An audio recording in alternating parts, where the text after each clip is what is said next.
and happy Sunday.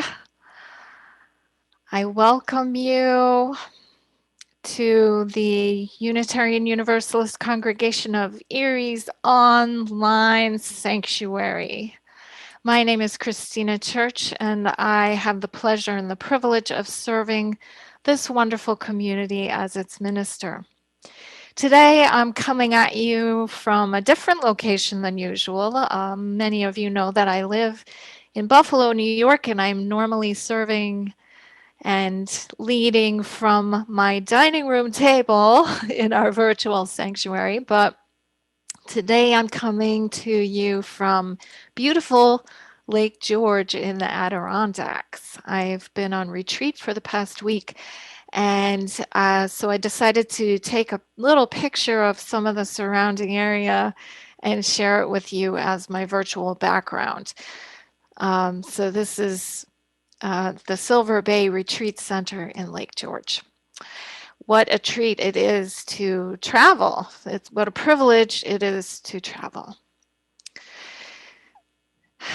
Today, we will begin our service as usual by making a joyful noise and letting the sound of bells call strangers, friends, members, guests, everyone here, everyone who would like to join us into our joyful community. So if you have something, a bell or something to make noise with, I invite you to unmute yourself now and ring those bells.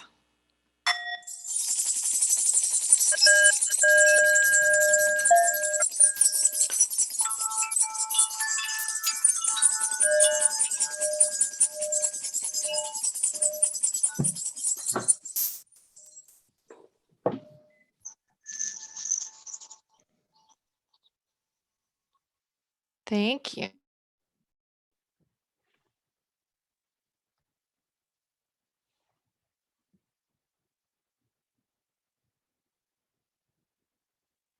You're muted, Reverend. Even I got muted. Whoops. So we will then mute again to cut down on background noise, and to continue the welcome, Brian Head will sing Hal Walker's welcoming song. Take it away, Brian.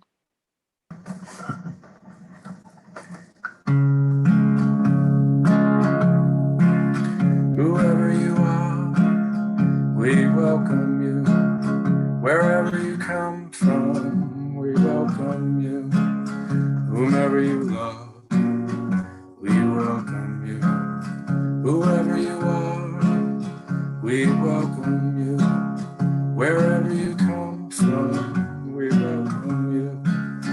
Whomever you love, we welcome you. Whomever you love, we welcome you. Whomever you love, we welcome you.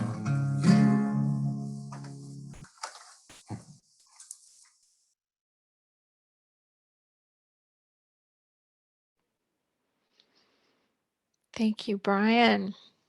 And if you've been here hundreds of times, or if you're here for the first time today, we absolutely welcome you. We're so glad you're with us.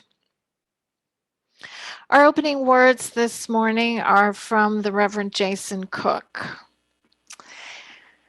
who says, "We are seekers on a quest to discover truth and meaning. Sometimes we think we've found it, wrapped up and glimmering with newness, straight off the intellectual assembly line. All of the answers right here for us, and for others if they'd only listen. But truth has a way of coming in disguise, sometimes wearing rags and sometimes in finery, but so often cloaked from our immediate sight. And sometimes that which we have rejected, that which we've let go of or decided was only for others but not for us, sometimes that can be our teacher. So let's Allow this time of worship to be an acknowledgement of the never-ending journey towards truth and meaning, and our appreciation of those that we learn from along the way. And now Jackson Froman will play our prelude, Baby, I'll Never Forget.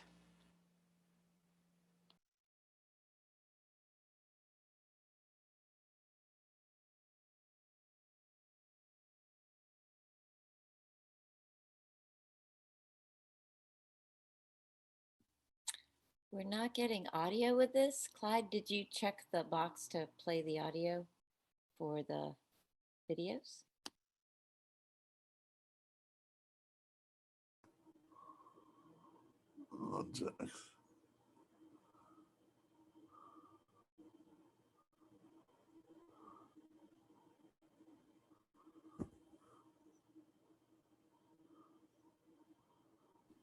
Not hearing you. I think, Clyde, I think you need to stop screen share and then restart and click that little box saying enable audio.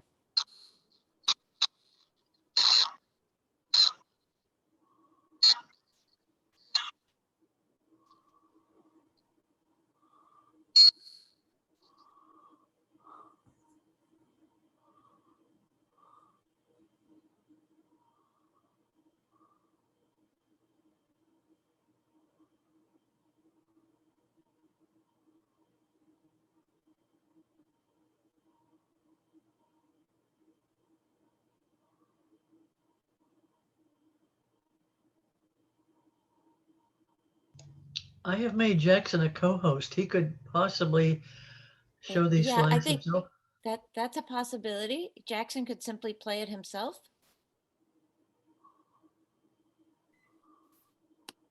Baby, I'll never forget how you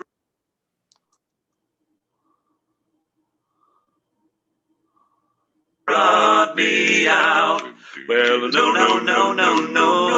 I'll never forget. Well, you were my friend and I was friendless. That's what. You were my light in darkness. That's what.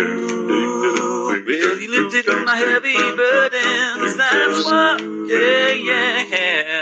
No. I'll never forget singing, baby. Oh, what you done for me. Baby, I'll never forget. You set my soul free. Baby, I'll never forget how you brought me out. No. I'll never forget.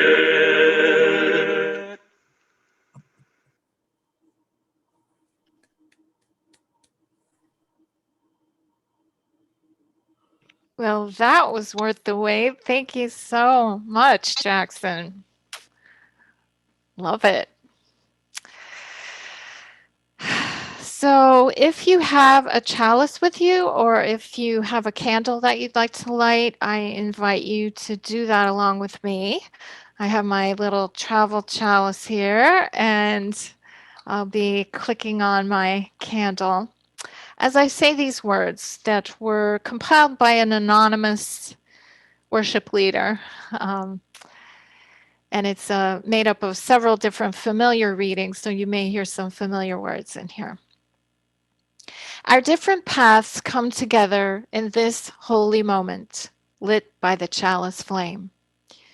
Graced by the history of our free religious heritage, let us be mindful of the forces deep within that call us to truth. May this hour bring rest and renewal. May it bring comfort and challenge.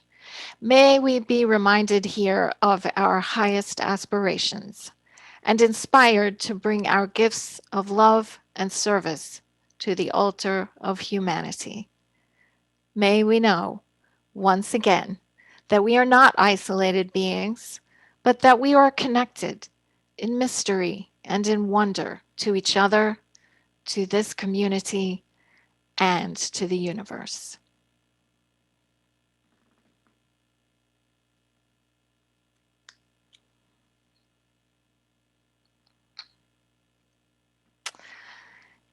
And we have a covenant known as the Universal Covenant that we like to share together on Sunday mornings.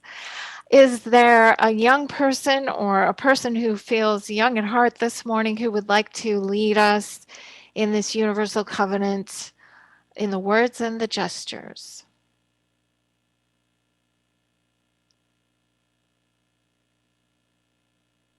I'll do it.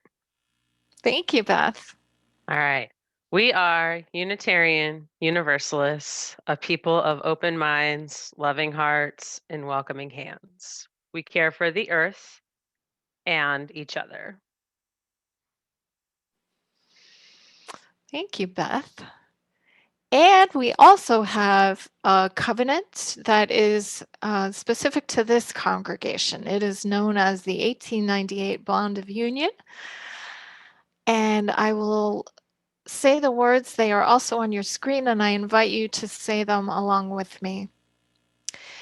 We unite ourselves together for the study and practice of morality and religion, as interpreted by the growing thought and noblest lives of humanity, believing that we may thereby prove helpful one to another and promote the cause of truth, righteousness, and love in the world.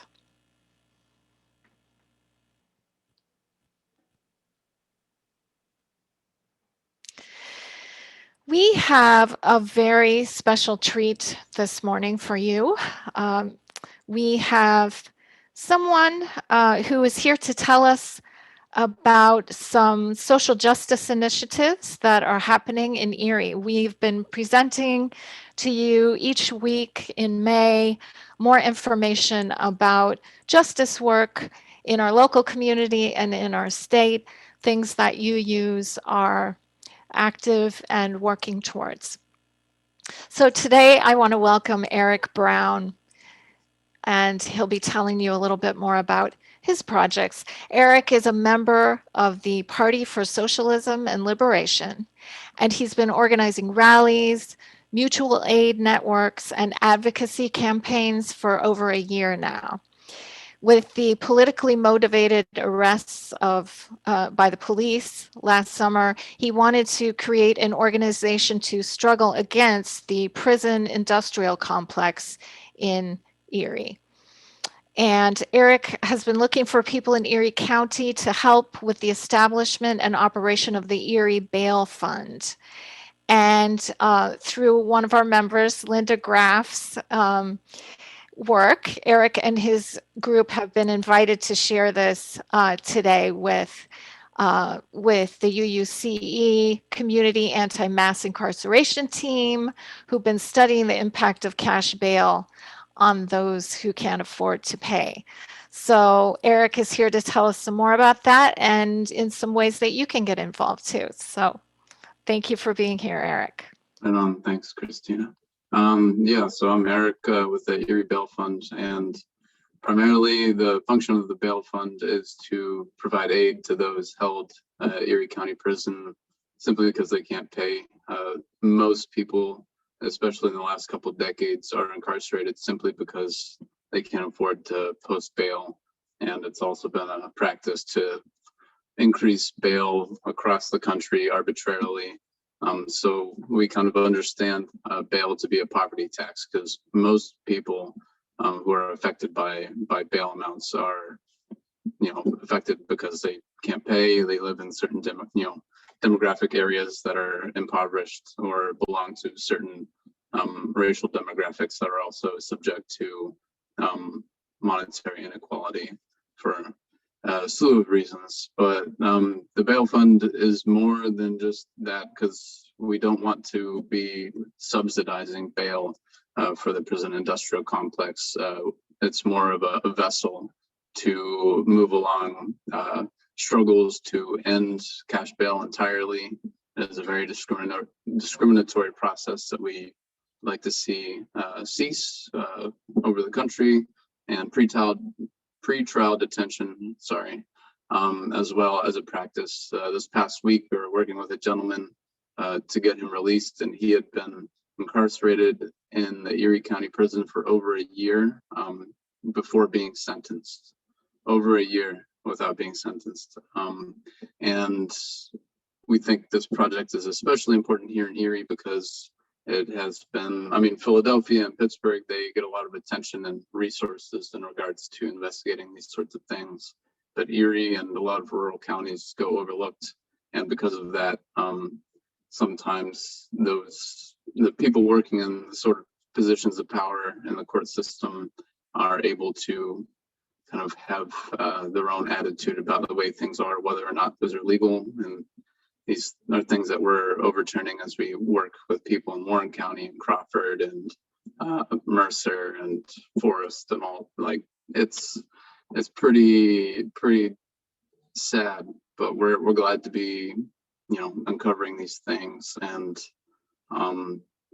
I think right now we have pretty limited capacity, but getting people involved in promoting some sort of end cash bail and pretrial detention sort of campaign that we could present to like city council or county council, or just to raise awareness about it in general, because it's just kind of the general sentiment that no one knows what goes on inside of prisons. It's like, I don't know, culturally, people are kind of given the impression to be ashamed.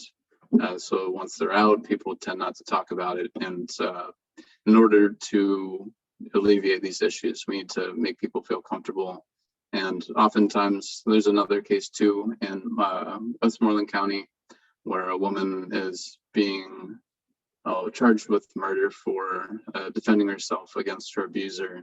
And just the way that certain people are treated the same as other, you know, sorts of crimes with no ambiguity or no nuance. It's just not fair. It's dishonest, and that's just often how it works through the criminal legal system. Is you're a piece of paper with X, Y, and Z on it, but they don't see who people are as real concrete humans with families and feelings and histories. So this is the sort of thing that we aim to do.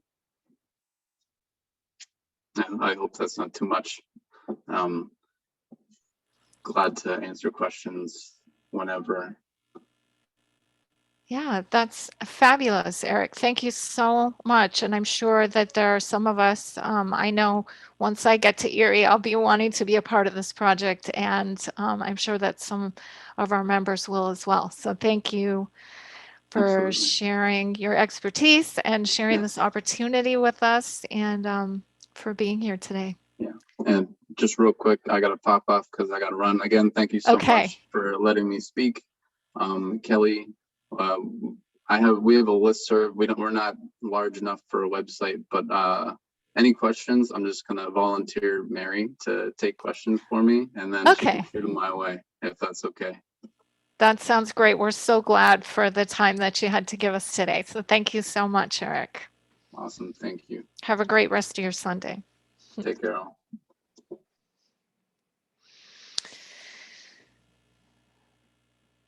Well, now is the time in our service when we make a practice of generosity by sharing what we have with this community.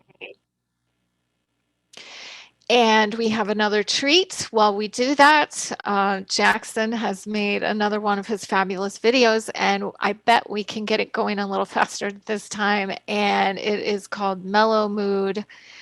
So while you're relaxing and getting into that mellow mood, you can make your check payable to UUCE. You can mail it to the address that's shown on the screen. You can also go to uuerie.org/donate. And if the payment is toward your pledge, please do make a note of that. Take it away, Jackson.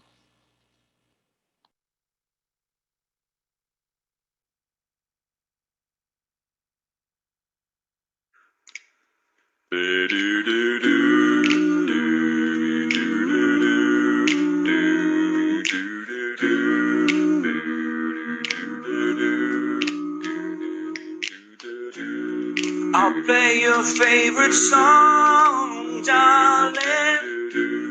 We can rock it all night long, darling. 'cause I got love, darling. Love, sweet love, darling. Mellow mood has got me. Oh, mellow mood. So let the music rock me. Oh, mellow. 'Cause I got love, darling. Love, sweet love, darling. Quiet is the night. Oh, mellow. Please turn out your light. Oh, mellow. 'Cause I got your love, darling. Love, sweet love, darling. 'Cause I got your love, darling. Love, sweet love, darling. Do, do, do. Strike the hammer while iron is hot, yeah. Do, do, do, do. Strike the hammer while iron is hot, I beg you. Do, do, do. Strike the hammer while iron is hot, yeah. Open up your heart. Open up your heart. Let love come round again, darling. Love, sweet love, darling. Love, sweet love, darling. Mellow mood has got me. So let the music rock me. Ooh, 'cause I got your love, darling. Love, sweet love, darling. Love, sweet love, darling. Love, sweet love, darling.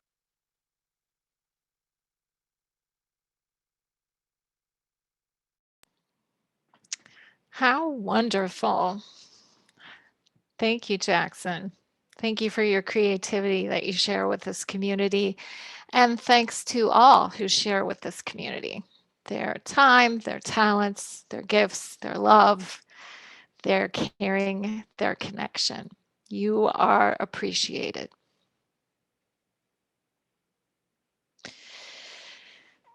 And we are now coming into the time of the service when we share with one another that connection. We share what is uppermost on our hearts. We invite you to share in the chat what you're feeling this morning, a word or a phrase that captures your mood, your heart, your being. And we will witness one another's joys and concerns. And as we do that, Jackson will play in honor of our service today. I'll be talking to you about a trip to Transylvania. So we have a Hungarian composer today, Bela Bartok, the piece called Bagpipes.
Today in the chat, I saw messages of joy at some things about life returning to normal.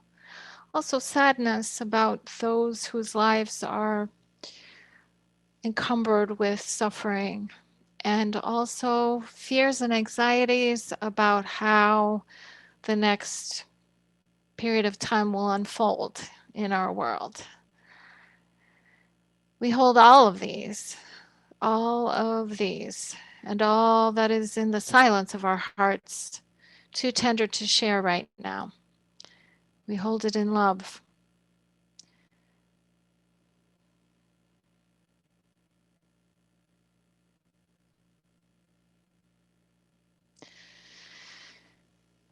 Well, as I mentioned, I am here in beautiful Lake George, enjoying the first real travel that I've done since the pandemic started. I'm feeling strange, a little bit nervous, but also very excited at the opportunity to see some new sights, to take in a new place, to be welcomed into a new but temporary community. At this moment, this very surprising moment in our history, when suddenly many possibilities have opened to all of us, it's a moment of standing on the brink of wondering, what is the right thing for me, for my community, for us? And I just want to affirm that the task force on reopening is really taking all of these things into account. And we are having some very important conversations about how to move forward now that the CDC has declared most spaces safe for folks who are vaccinated. And we will be moving forward in the way that seems most ethical and keeps the most people safe, and also allows the most people to be a part of the joy of this community once again. Not just here on Zoom, but in real life. So I wanted to talk to you today about an experience of travel that I had, an experience that was sometimes uncomfortable, sometimes beautiful, sometimes anxiety producing. But it really opened me up to new possibilities and new horizons. And I think travel really does that for us. And maybe now that there are more possibilities opening up in our world, it will whet your appetite for whatever your next adventure is. So almost 2 years ago now, I took a 2-week trip to the region of Romania that's known as Transylvania. And it's an area about the size of Kentucky. It's a place where millions of people make their home. And I had been sent there on a travel scholarship by my seminary. I wasn't sure what I needed to learn in Transylvania, even though I had to write an essay about that to get the scholarship. But I just felt in my heart that there was something for me there. There were some new truths to find, or some old truths for me to rediscover. Now, as Unitarian Universalists, our connections to Transylvania come from the Unitarian side. In the 16th century, there were people in that area and in many other areas of Europe who passionately believed that God is one. God is one, not 3 different beings, as some other faiths, other Christian faiths had proclaimed. Now, these people were called anti-Trinitarians, or as they came to be known, Unitarians. And although it got some of them into a lot of hot water, they just kept on proclaiming their truth. no matter how inhospitable the world was to hearing it. And we count these people as early Unitarians, and we see them as our forebears and our religious ancestors. One of them, who you may have heard of, Francis David, or David Ferenc, as they call him in Transylvania, is the founding father and really the hero of Transylvanian Unitarianism. And his story took a very interesting turn when he became the court advisor to King John Sigismund, who we believe was the world's one and only Unitarian king. Now, during his brief reign, King John Sigismund, with the guidance of royal counselor Francis David, issued a decree in 1568 called the Edict of Torda. It was issued in a town called Torda. That's why it was called the Edict of Torda. And it said that people could be whatever religion they wanted to be, and that nobody could judge anyone else's truth. Well, that is, if you were one of the 4 Christian religions that were sanctioned. So it wasn't perfect. It wasn't the kind of religious tolerance we may think of today, but it was a very radical idea within the continent of Europe, where you could most of the time be killed for adhering to the wrong version of Christianity at the wrong time and during the reign of the wrong monarch. So the interesting thing is that that Unitarian form of Christianity is still practiced in Transylvania by Hungarian-speaking people who've been there for centuries. And I would like to just tell you about a few magical moments that happened during my visit. They are moments that I still think about even 2 years later, and I will probably remember them for the rest of my life. Now, the first one happened in the village of Homorot Almash, which I learned from my traveling companions means Apoli village on the Homorot River. Apoli village on the Homorot River, village of apples.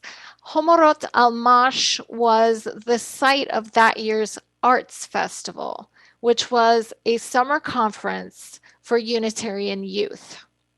There were hundreds, maybe thousands of youth and maybe 80 organizers, adults, all there to camp out and have fun and do all kinds of art. Visual art, slam poetry, theater, photography, graphic design. Now, I'd like you to picture a fairy tale village with picturesque cottages, yards full of flowers and vegetable gardens, and of course the apple trees everywhere, laden with ripening fruit. Horse-drawn carts loaded with hay clopping through the middle of town, as well as modern cars. And in the center of the village, a beautiful white Unitarian church. Now, I'd like you to picture a youth parade through the village with horns blaring and slogans going. I'm going to share a few things on my background to kind of get you in the mood. Just kids marching through that village, singing Unitarian songs, a bullhorn on the back of a truck, yelling Unitarian slogans, the whole 9 yards. We sure woke up that sleepy little village. And I have lost my place. I guess this is a morning of technical difficulties. Here we go. Another moment that comes through very clearly in my jumble of recollections is a night that I spent at the home of my friend and colleague Alpar Barta, who is a Unitarian minister in Transylvania. He's also a husband and a father. And on this particular night, as we sipped palinko, which is a homemade Transylvanian plum brandy, we got to talking about theology long after everybody else in the house had gone to bed. And let's see, I'm going to show you Alpar's house. That's me at Alpar's house. I did not take any pictures of the inside of Alpar's house out of respect for his family, but that'll give you an idea of where he lives and his village. And I learned from Alpar that Transylvanian Unitarians believe that Jesus was a man, a human man, a very wise and good one who urged people to love God and love their neighbors with all their hearts. And as Alpar said, that is the kernel of Jesus's teachings. That is the most important part of his teachings. And their belief is founded on his teachings about how to live. They also believe that humans are born good and whole and holy, not sinful and evil. As we talked into the night, I began to see many connections that our faiths share, even though they are definitely not the same. And I found that there is a basic openness, trust in the goodness of the human heart, and also a faith in reason and in science and in understanding to show us the proper way. There's also an emphasis on this world, making this world heaven on earth. And there's a commitment to truth and its demands of the conscience, no matter where that commitment might lead us. Now, a few days later, I was in another town, Barolt, with another minister friend named Imola. And I'm going to show you her church. It's a little bit more of a modern church, and you can see that it's being renovated in parts. This is the Unitarian Church in Barolt. And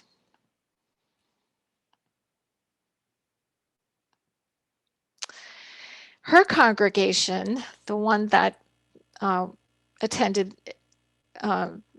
services in this particular building, her congregation was getting ready for a visit to their partner church in Summit, New Jersey. The Unitarian Partner Church Council is an organization that matches churches and congregations in the U.S. with churches who would like to have partners in Transylvania. So they were getting ready to go and visit their partner congregation in Summit, New Jersey. And during that preparatory meeting, they asked me some questions about life in the US, and we talked a little bit. And then they also rehearsed a song that they planned to sing for the folks in New Jersey. And that song was How Could Anyone Ever Tell You by Libby Roderick. Maybe you know it. It's number 1053 in our teal hymnal, Singing the Journey. And it goes like this. How could anyone ever tell you you were anything less than beautiful? How could anyone ever tell you you were less than whole? How could anyone fail to notice that your loving is a miracle? how deeply you're connected to my soul. As I watched the beautiful faces of the children and adults singing this affirmation of human goodness, I was blown away with gratitude to be singing along with them.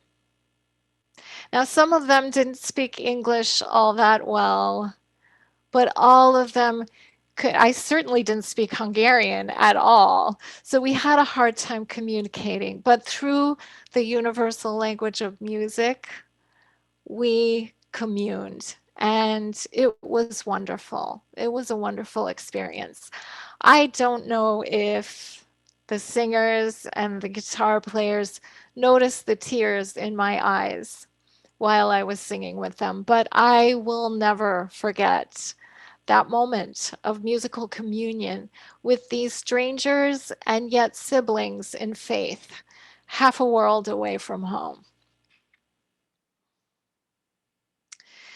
Now, another friend and host, Timi, took me to a ceremony of remembrance for a village that was destroyed during the communist era by Nicolae Ceausescu's totalitarian regime. It was a small, very prosperous, multi-ethnic community where residents shared a harmonious existence. But their peaceful lives were shattered when it was announced that a new artificial reservoir would be created on the site of their town. According to Timi, there was no need for a reservoir. It was simply a move to crush the village and show Ceausescu's power. Despite the strong resistance of the residents, the village and all of its environs, cemeteries, farms, churches, schools, they were all drowned in the new reservoir many decades ago. But the residents still gather. They gather to remember and mourn and honor their past. I got to attend the ceremony, which was officiated by a Unitarian minister. And I will show you a little picture from that one.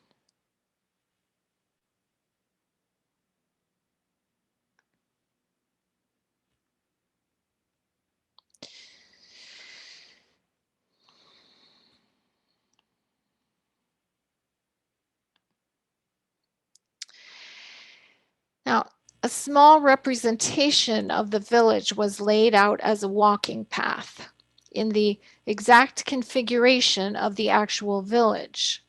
And at the place where each house or business or building stood was a kopiafa, this kind of memorial post, a kind of a totem that told in carved wooden shapes the story of who lived or worked there.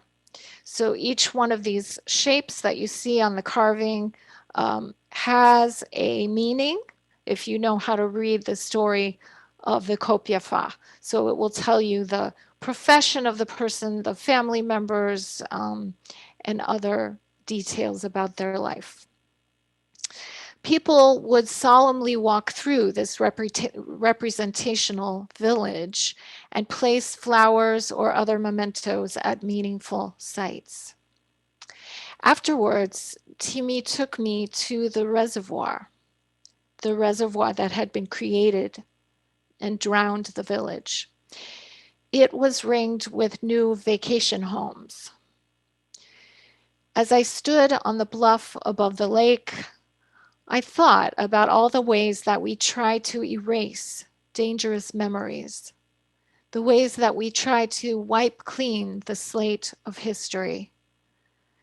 In doing so, we lose so much depth and meaning and connection. I felt drawn to this village and its sad history, and also to its resistance of being disappeared. In holding on to the roots, the former residents of are refusing to be erased. How can we learn to do the same here in the US, where collective amnesia about the past is our usual state? How can we Americans honor the difficult places in our history and be strengthened, not threatened by those lessons? Well, the culmination of my journey happened at the All Unitarian Gathering at the Seke Baths, an ancient site of thermal springs. It's been a gathering place for Unitarians for centuries. They gather there each year for an outdoor worship service and a kind of a festival. I would think of it a little bit like the Hungarian Unitarian version of General Assembly. And there was a brass band playing, there were village maidens, there were soldiers on horseback, there were folk singers crooning haunting melodies. The service concluded with an outdoor rite of communion. I'm just going to show you one more picture, I think. Yeah. So I don't know how well you can see that, but there are some soldiers on horseback and people gathered on the hill. As I said, the service concluded with an outdoor rite of communion for thousands of people. And I was encouraged to participate if I wished to. And I surprised myself by heading down the hillside and waiting in the long line. Taking a piece of bread from the tray, I heard the minister say, "God bless you," in English. And I drank from a silver chalice of wine that another minister held out for me. I felt an inexplicable sense of joy, of peace, and of blessing. It was a beautiful and climactic ending to my time in Transylvania.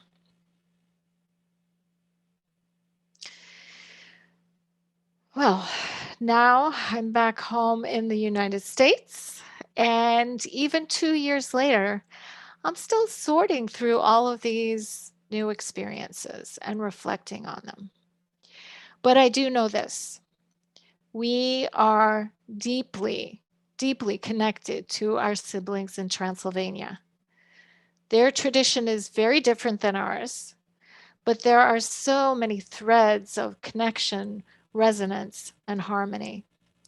We have so much to learn from one another, and we will all be strengthened by the ties that we create.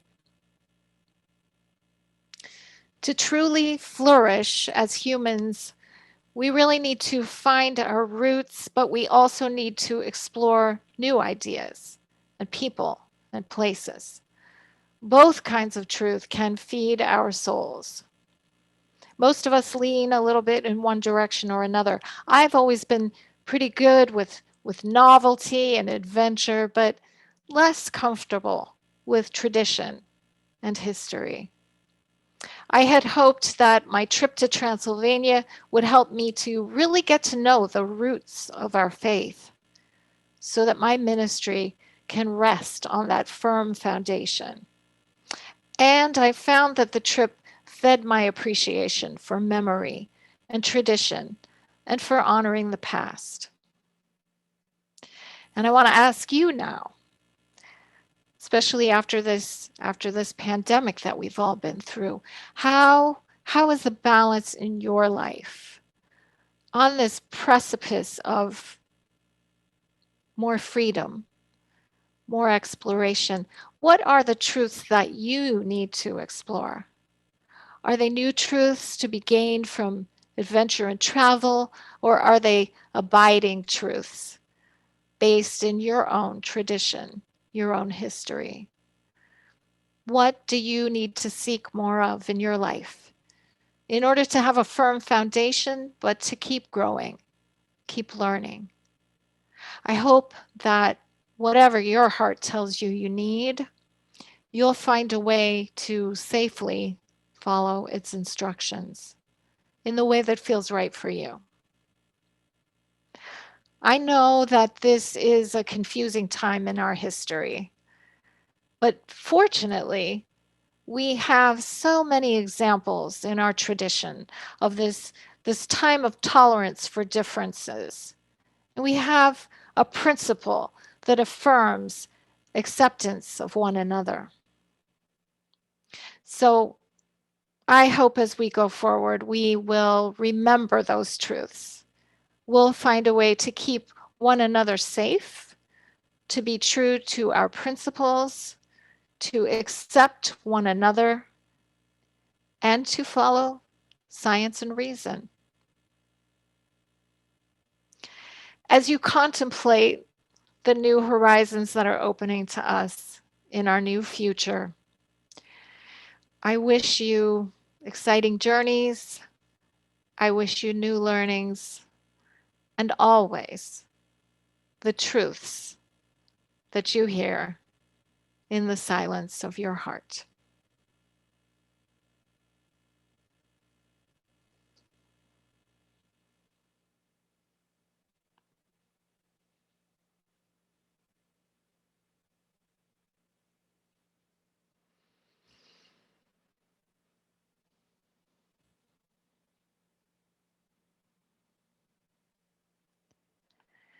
Our closing words today are from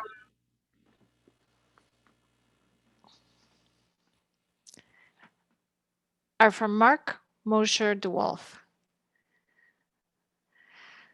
With what benediction shall I leave you? With this. In your life, may you know the holy meaning, the mystery that breaks into it every moment. May you live at peace with your world and at peace with yourself. And may the love of truth guide you in your everyday. Amen.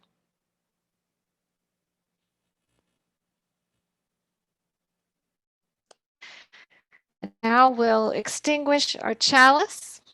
If you've lit a candle or a chalice, I invite you to extinguish it along with me. The words for the chalice extinguishing are on your screen. We extinguish this flame, but not the light of truth, the warmth of community, or the fire of commitment. These we carry in our hearts until we are together again.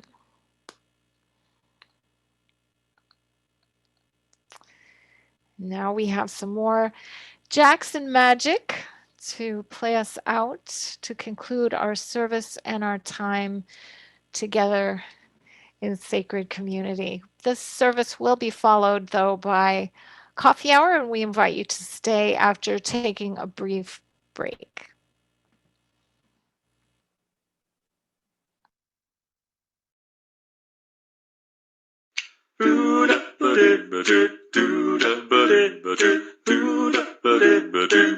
You got a smile so bright, you know you could have been a candle. I'm holding you so tight, you know you could have been a handle. The way you swept me off my feet, you know you could have been a broom. The way you smell so sweet, you know you could have been some perfume. Well, you could have been anything that you wanted to, and I can tell. The way you do the things you do, the way you do the things you do, the way you do the things you do, the way you do the things you do. As pretty as you are, you know you could have been a flower. Your good looks was a minute.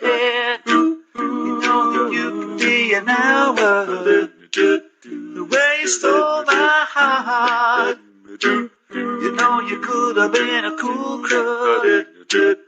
Baby, you're so smart. You know you could have been a schoolboy. Well, you could have been anything that you wanted to, but I can tell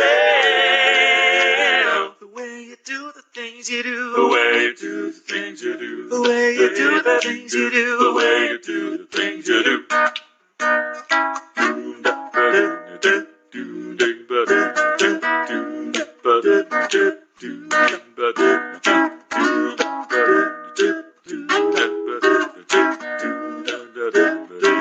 You made my heart so rich. You know you could have been some money. Baby, you're so sweet. You know you could have been some honey. Yeah. Well, you could have been anything that you wanted to, and I can tell the way you do the things you do, the way you do the things you do, the way you do the things you do, the way you do the things you do. You really swept me off my feet, the way you do the things you do. You made my life complete, the way you do the things you do. You made my life so bright, the way you do the things you do. You make me feel alright, the way you do the things you do. You make me feel alright, the way you do the things you do. You make me feel.